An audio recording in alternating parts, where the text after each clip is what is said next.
Perkenalkan, nama saya Zulkifli Bimanhaq dengan nomor induk mahasiswa 860354276. Jurusan dari Prodi PGST. Di sini saya akan melakukan praktikum IPA di ST dengan judul jenis zat dalam makanan. Sebelum saya mempraktikkan jenis zat dalam makanan ini, di sini saya perlu alat dan bahan. Yang pertama ada alat tulis, yang kedua ada piring buat pengelompokan, yang ketiga tentunya ada makanannya, dan tak lupa juga yang terakhir ada kamera serta tabel pengamatan. Untuk melakukan kegiatan praktikum biasanya diawali dengan pengertiannya dulu, itu seperti apa, yaitu makanan merupakan kebutuhan utama bagi makhluk hidup karena mengandung berbagai zat yang dibutuhkan oleh tubuh. Zat-zat tersebut antara lain ada karbohidrat, protein, lemak, vitamin, mineral, dan air. Jadi setiap zat ini memiliki fungsi yang berbeda dalam menjaga kesehatan dan kelangsungan hidup pada makhluk hidup. Oleh karena itu penting untuk mengetahui kandungan zat dalam makanan melalui kegiatan praktikum yang sederhana. Nanti saya akan mengelompokkan beberapa jenis zat dalam makanan.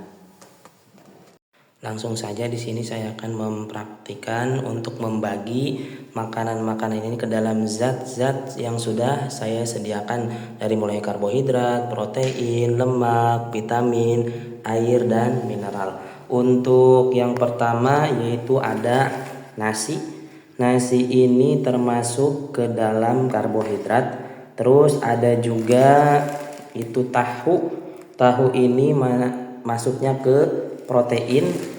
Terus selanjutnya juga ada minyak goreng. Minyak goreng ini berarti masuknya ke lemak di sebelah sini. Terus selanjutnya juga ada pisang. Pisang di sini bisa masuk kepada vitamin atau bisa juga masuk ke mineral. Saya masukkan ke kelompok vitamin. Untuk selanjutnya juga ada kentang. Kentang di sini juga itu merupakan karbohidrat karena sebagai sumber utama bagi tubuh. Nah, di sini ada karbohidrat. Terus selanjutnya juga ada kacang hijau di sini ya. Kacang hijau ini masuknya kepada protein. Ya, protein sama dengan tahu yang sudah matang dan kacang hijau. Terus selanjutnya juga di sini saya ngambil wortel ya, dimana wortel ini masuknya ke vitamin. Terus selanjutnya juga ada susu ya. Di sini susu bisa masuk ke air ataupun bisa masuk ke mineral. Saya masukkan ke mineral di sini. Oke, selanjutnya juga ada mie. Mie di sini itu masuknya ke dalam karbohidrat. Oke, terus ada juga roti. Roti sama juga dengan mie atau kentang dan nasi, yaitu masuknya ke karbohidrat, yaitu fungsinya sebagai sumber utama bagi tubuh.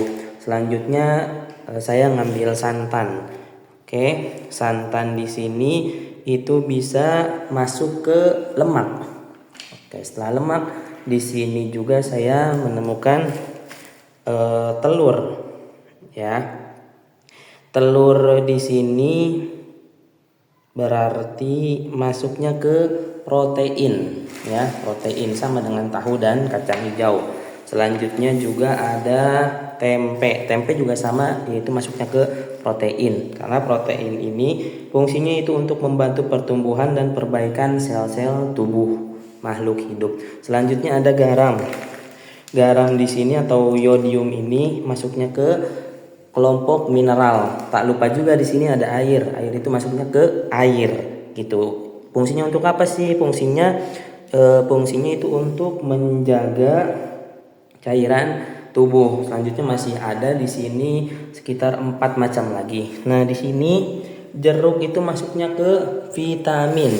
Oke, kita langsung ke vitamin ya. Setelah itu kita ngambil teh gelas. Teh gelas ini karena cairan atau air berarti masuknya ke dalam kelompok air. Selanjutnya ada mentega. Mentega itu masuknya ke dalam kelompok lemak. Nah, di sini lemak. Oke, selanjutnya yang terakhir ada tomat. Tomat ini masuknya juga ke vitamin. Oke, itu saja mungkin pengelompokan yang dapat saya praktekkan. Di sini sudah ada yang tergantung kepada karbohidrat, terus ada vitamin, terus ada lemak sebagai cadangan energi, terus ada vitamin juga yang fungsinya itu untuk menjaga daya tahan tubuh dan kesehatan. Terus ada juga mineral. Mineral di sini fungsinya untuk membantu kerja organ pada tubuh seperti tulang, darah dan lain sebagainya. Ada juga yang terakhir ada air. Air ini fungsinya juga untuk menjaga cairan pada tubuh. Berdasarkan kegiatan praktikum yang telah saya lakukan, dapat disimpulkan bahwasannya berbagai jenis makanan yang sering dijumpai dalam kehidupan kita sehari-hari itu dapat dikelompokkan berdasarkan kandungan zat yang terdapat di dalamnya. Melalui proses pengelompokan ini, mulai praktik ini mulai memahami perbedaan jenis zat dalam makanan itu dan bisa membedakan mana yang termasuk karbohidrat, protein, lemak, vitamin, mineral dan air. Dan yang tadi telah saya praktekkan itu sudah mencakup semuanya. Terima kasih.